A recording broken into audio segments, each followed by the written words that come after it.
The Queen's Platinum Jubilee celebrations are going on without the guest of honor. Buckingham Palace confirmed Queen Elizabeth II will not attend the Epsom Derby today. The Queen had to skip yesterday's church service at St. Paul's Cathedral in London because of what the palace called discomfort. Prince Charles and Prince William are expected to pay tribute to the Queen today during the Jubilee concert outside of Buckingham Palace.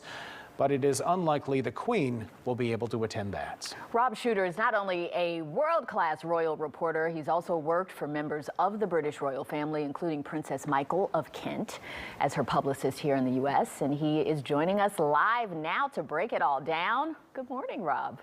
Good morning, both. It's been an exciting couple of days. A few more left of this Jubilee. So let's start with how the celebrations have been going in the absence of the Queen, especially with the Derby event. Yeah, I think that this is a huge celebration. The Brits really know how to do this. They know how to put on a show for a couple of days. It's very sad that the Queen has not been able to attend the second day, but I think Brits are really satisfied and happy that they did get to see her on that very first day on the balcony and then later that evening at Windsor Castle. She's 96 years old. She's having a few issues with mobility. So I think a lot of the Brits expected this, but are thrilled once again that we got to see her. I think when that celebration happened just the other day, the Queen was standing there for quite some time. When you're I'm 47. I can't imagine standing there that long at 96, because at 47, I'd be tired the next day, too. You make a really good point. There is no way she was going to miss this, though. She has been looking forward to this as much as we have. And when she became Queen 70 years ago, she said they never, ever talked about a platinum Jubilee. Nobody thought that anybody would live that long. So she's thrilled to be doing this. There was no way she was going to miss it. Also, too, we should point out, as somebody who's been to St. Paul's Cathedral several times, there's a lot of steps. It's really, really tough to get in that cathedral and then all the way down. So I understand her missing that. The Derby she loves. She's a country girl at heart. She loves horses. So I'm told she's going to be watching the Derby today from Windsor Castle on television. And so that was a really sweet moment on the balcony with her great-grandson. I've been seeing that all over social media. Prince Louis, yeah. Tell us, Rob, you know, we know that Prince Andrew is not there. How have Meghan and Harry been received?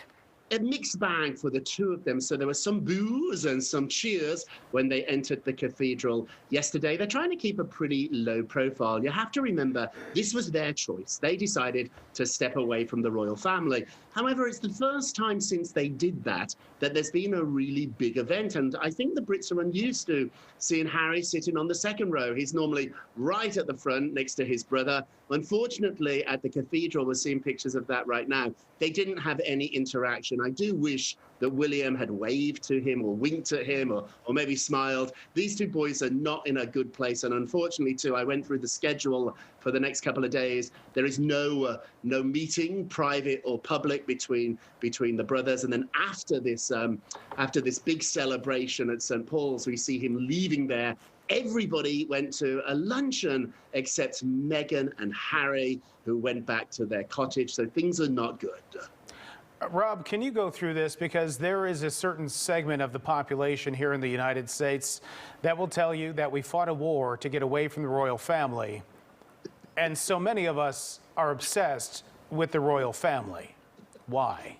You make a very good point. You do make an excellent point. You kicked us out of this place. You were sick of King George and said, get out, you Brits. Well, now we're back. I think what it's about is that this is maybe the most famous family in the world. And even though they live in castles and massive palaces, they're still a family. And it's almost a soap opera type aspect to it. Not many people around can remember another king or queen of England. Victoria was on the phone for about 60 years now, Elizabeth for 70 years. So I think we're just so used to having her around. We feel like she's part of our conversation. And so I think that's the attraction to this family. What the big question is what will happen when she finally goes? Will we still love the royals as much with Prince Charles in?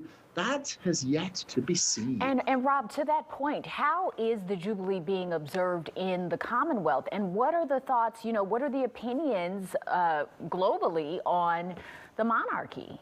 It's a mixed bag too. I think the world loves Queen Elizabeth, not only because of her determination. She's so regal and she's done the work. Every day she's got up and done the work, which is why it's so shocking she's not been around for the last couple of days. She's not exactly a take a day off work type of girl. So I think we respect her deeply. Will we respect Charles the same way? I'm not sure we will, but one of the successful things about this family, this institution, is they know they have to change. They have not got their heads in the sand. They know there's going to be massive changes, and that's what's going on right now. Not only are we celebrating Queen Elizabeth, we're actually passing the baton. This has been so carefully choreographed and staged. Part of this, too, is getting the public used to Prince Charles and then after him, William.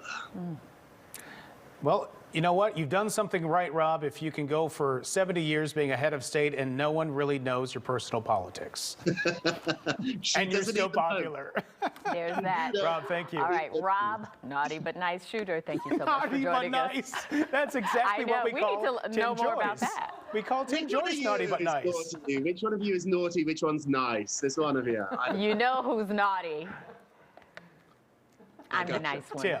I'm the nice one, Rob. Yeah. Hey, Tim. Talk soon. Take care. Thank you, Rob.